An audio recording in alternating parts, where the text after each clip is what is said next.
Akala ko sa akin, di ba? Bayan. Ito nga. Kaya nga, basta kaya.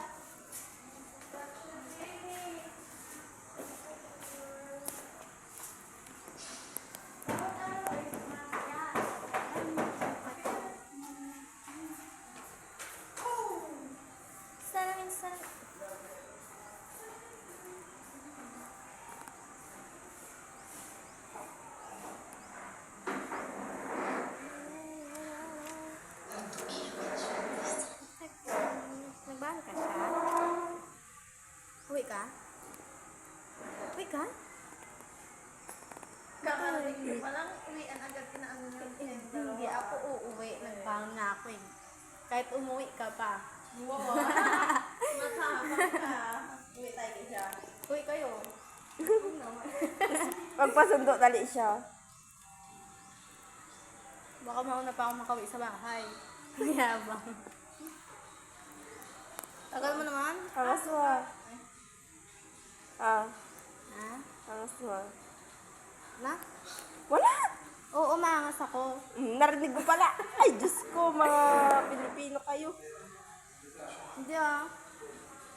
Buti na lang half chow-chow. Ano ka?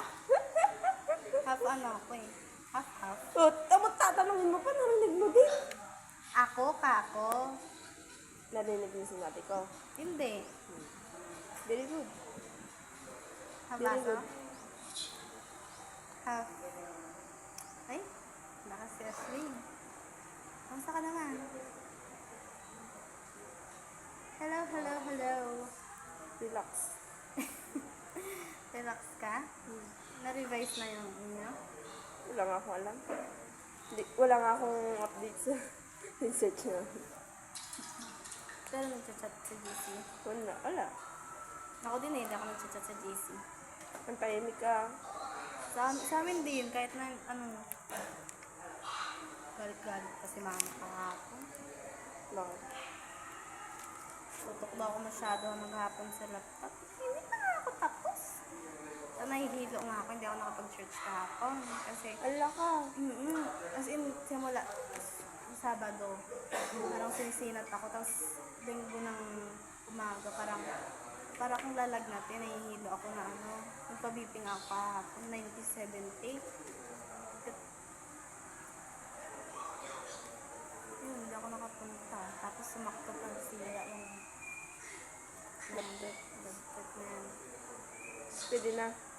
Pa, patingin ko ulit mamaya doon.